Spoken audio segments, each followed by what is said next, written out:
What happens when one of music's biggest legends walks onto a daytime talk show expecting a friendly chat, only to face an onslaught of personal attacks that cross every line imaginable?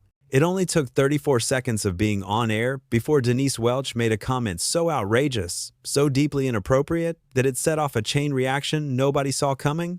This is the story of how Rod Stewart, beloved rock icon, was pushed to his absolute breaking point on live television. Rod Stewart walked onto the Loose Women set that morning with his signature charm and that famous raspy voice ready to promote his latest album. The studio audience erupted in applause as he made his way to the panel, waving and smiling.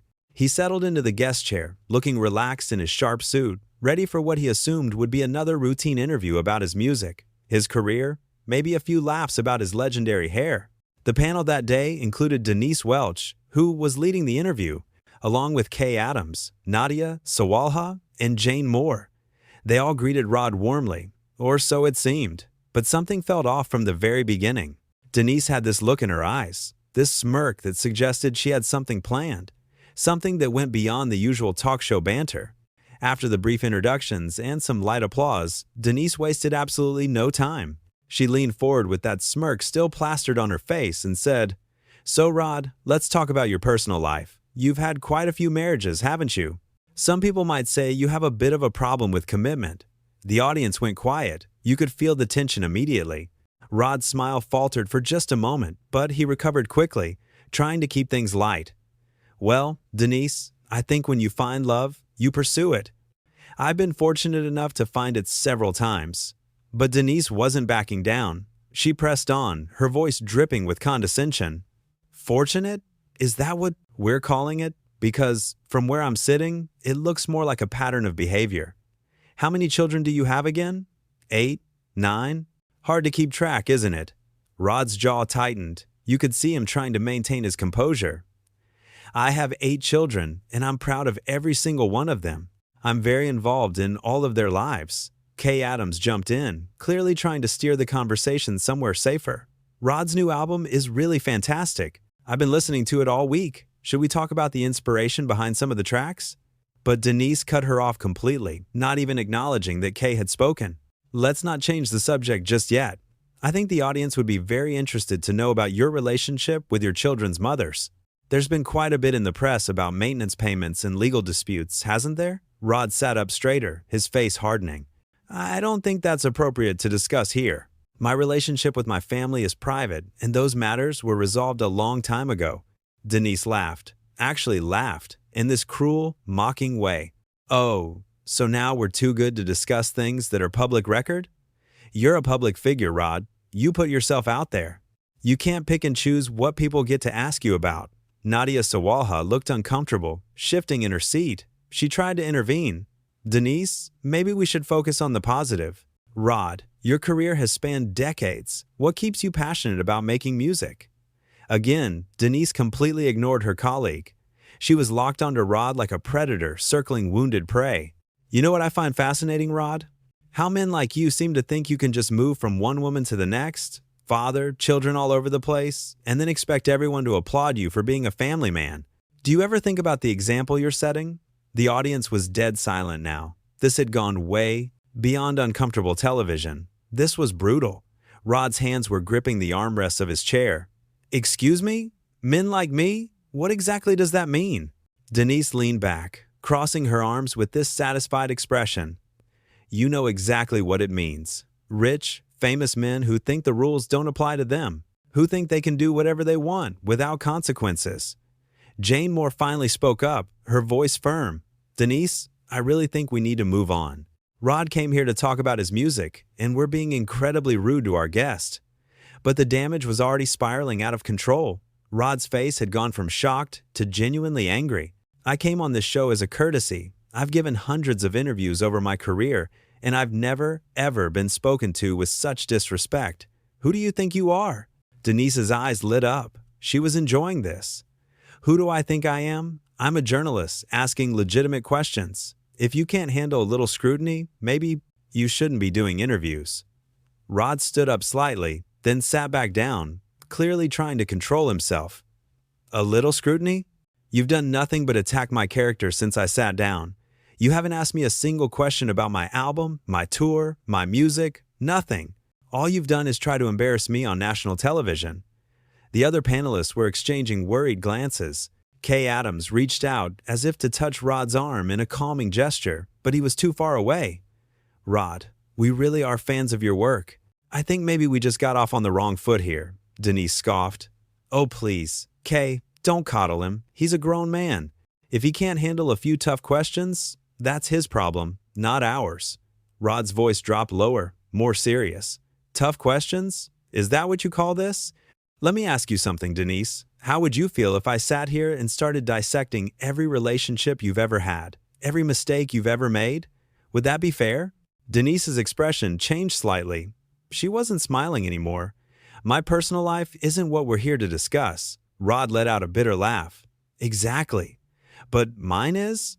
The hypocrisy is unbelievable." Nadia tried once more to salvage the situation. "Why don't we take a quick break? When we come back, we can start fresh and talk about the new album properly." But Denise wasn't done, not even close. She looked directly at Rod with pure venom in her eyes and said, "Before we go to break, I just want to say that I think it's important to hold people accountable. And Rod, you've spent your entire career trading on this image of being this lovable rogue, this charming ladies' man. But at what point do we stop calling it charming and start calling it what it really is?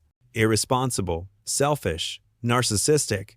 The gasps from the audience were audible. Jane Moore put her hand over her mouth. Kay Adams said, "Oh my God, Denise, no." Rod stood up. His face was flushed, his hands shaking, slightly with rage. "That is enough.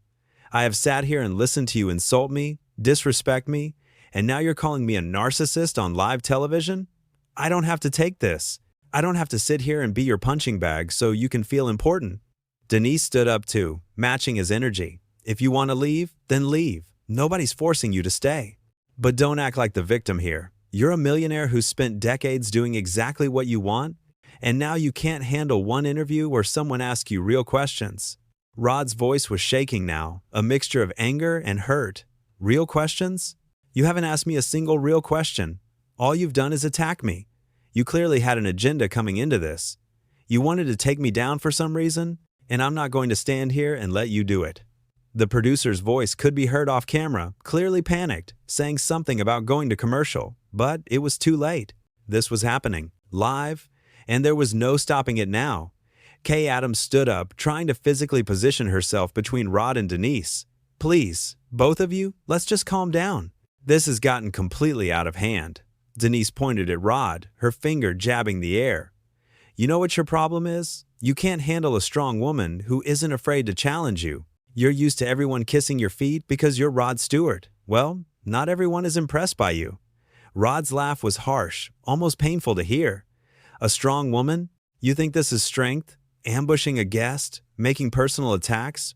Refusing to show basic human decency? That's not strength, Denise. That's cruelty. And frankly, it's pathetic." Nadia was wiping tears from her eyes. She looked genuinely upset by what was happening. "Please, Rod, don't go. Denise, you need to apologize. This isn't okay." But Denise's face was set in stone. "I'm not apologizing for anything. I stand by every word I said." Rod shook his head, looking almost sad now rather than angry. "You know what the worst part is? I actually respected you. I thought you were a decent person.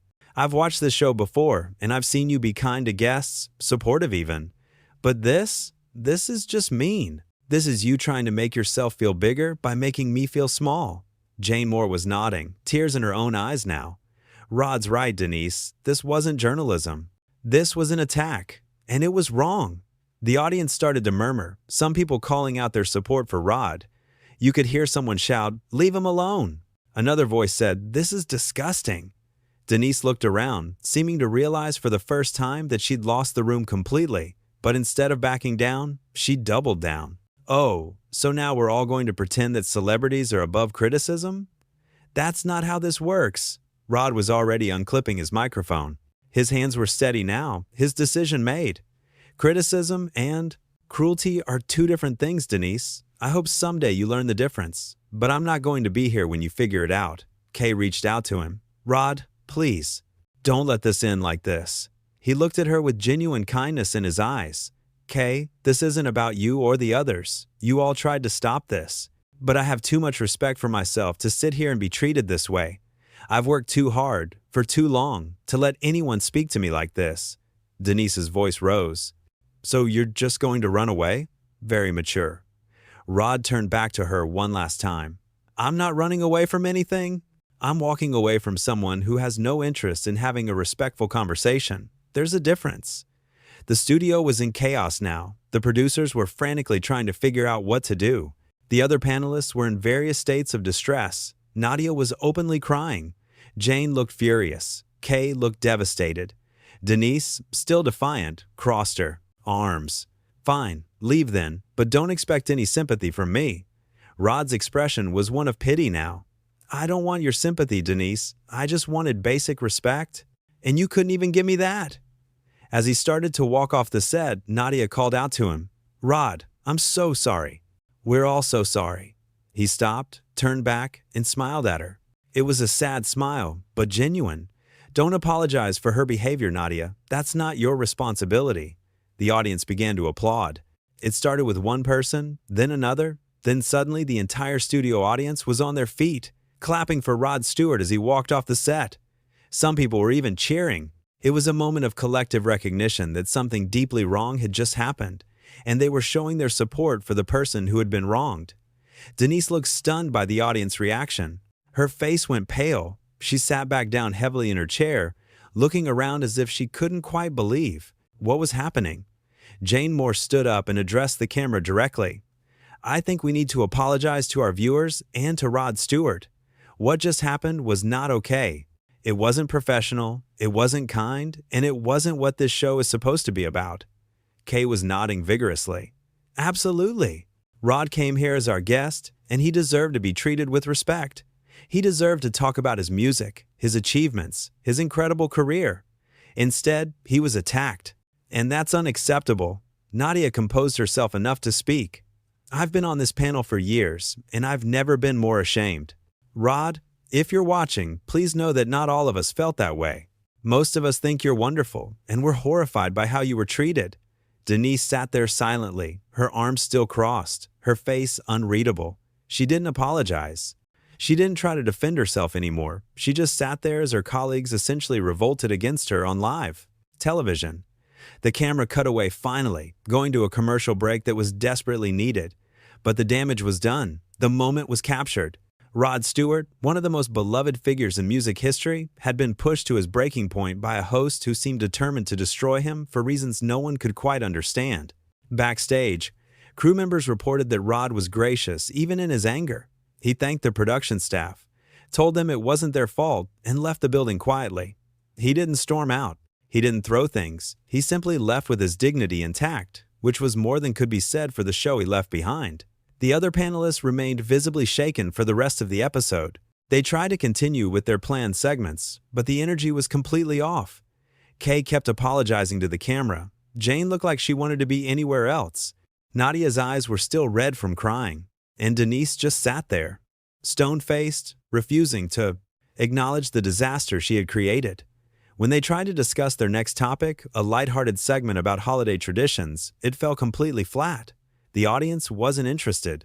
They were still processing what they'd just witnessed. Some people had left during the commercial break. Others were on their phones, presumably already sharing what they'd seen on social media. Jane finally addressed it again. "I know we're supposed to move on and finish the show, but I don't think anyone can just pretend that didn't happen. Rod Stewart is a legend. He's given us decades of incredible music. He's entertained millions of people around the world. And he came here today expecting a normal, respectful interview. What he got instead was an ambush." Kay added, her voice thick with emotion. "And the thing is, Rod was so gracious about it for as long as he could be. He tried to deflect. He tried to steer the conversation back to his music. He gave multiple opportunities for things to be corrected. But instead, the attacks just kept coming." Nadia looked directly at Denise. "I think you owe everyone an apology. Rod, the audience, the viewers at home, and us, your colleagues. Because we're associated with what happened here today, and it's not something any of us want to be associated with." Denise finally spoke, her voice cold. "I'm not apologizing for doing my job. Jane's response was immediate and fierce. That wasn't your job. Your job is to interview guests, not to attack them. There's a way to ask difficult questions with respect and dignity. You chose not to do that. The tension between the panelists was now almost as dramatic as the confrontation with Rod had been. This wasn't just about a guest being mistreated anymore. This was about a fundamental disagreement about what the show was supposed to be, about how people should be treated, about basic decency. Kay looked at the camera. I think we should probably wrap up for today. This clearly isn't the show any of us thought we were going to be doing. And with that, one of the most uncomfortable episodes in talk show history came to an end. The credits rolled over in awkward silence, the panelists sitting stiffly in their chairs, the audience subdued and confused. What had started as a routine promotional appearance for a music legend had turned into a masterclass in how not to conduct an interview. Rod Stewart had come to talk about his art, his passion, the thing he'd dedicated his life to. Instead, he'd been subjected to a personal inquisition that crossed every professional boundary. The tragedy of it all was how unnecessary it was. Rod Stewart is, by all accounts, a genuinely nice person. People who've worked with him describe him as warm, funny, generous, and kind. He's known for his charity work, his love for his family, and his dedication to his craft. He didn't deserve what happened to him on that set, but in those moments of conflict, something important was revealed. When pushed to his absolute limit, when disrespected and attacked on live television, Rod Stewart didn't lash out violently. He didn't use his fame as a weapon. He didn't threaten or intimidate. He simply stated his boundaries, explained why the behavior was unacceptable, and removed himself from the situation with grace. That's the mark of someone who truly has class. Not someone who never gets angry, but someone who knows how to be angry in a way that maintains their dignity. Rod could have said terrible things. He could have attacked Denise personally. He could have made threats about his lawyers or his influence. He did none of those things. Instead, he called out the behavior for what it was, cruel and unprofessional, and he left. He let his actions speak louder than any insults could have. And in doing so, he showed everyone watching exactly who the real villain of the story was. The audience knew it. They showed it with their applause. The other panelists knew it. They showed it with their tears and their apologies and their condemnation of what had happened. Even the viewers at home would know it as soon as they saw the footage. Denise Welch had intended to take down Rod Stewart. She'd come into that interview with what seemed like a planned attack, a deliberate attempt to embarrass and diminish one of music's greatest icons. But in the end, the only person who was diminished was her. Rod Stewart walked off that set with his reputation not just intact, but enhanced. He'd shown the world that he wouldn't tolerate mistreatment, that he valued himself too much to sit through abuse, and that he could handle a hostile situation with remarkable composure. Meanwhile, Denise was left sitting in the wreckage of what she'd created, with colleagues who were openly condemning her, an audience that had turned against her, and the knowledge that this moment would define her career in ways she probably never imagined. The irony is almost poetic. In trying to expose what she saw as Rod's flaws, Denise had exposed her own.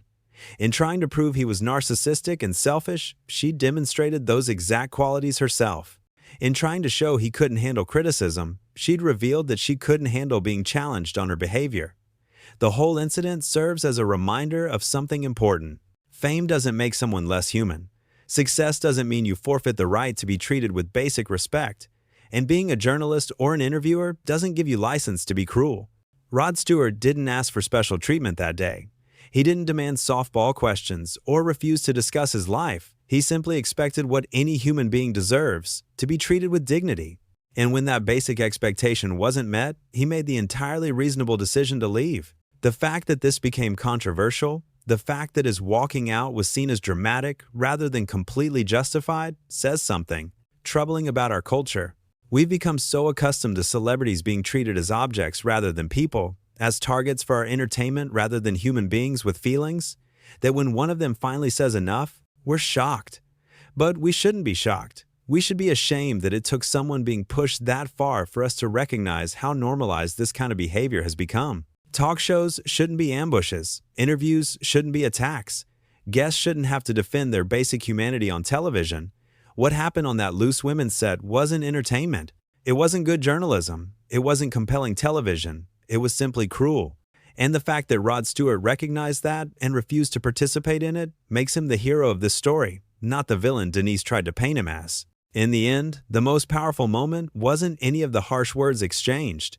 It was Rod's quiet dignity as he unclipped his microphone and walked away. That image, that moment of self-respect in action, is what people will remember. Not Denise's accusations, not her attempts to justify her behavior, just Rod standing up for himself and leaving. And that, more than anything else, is why the audience applauded.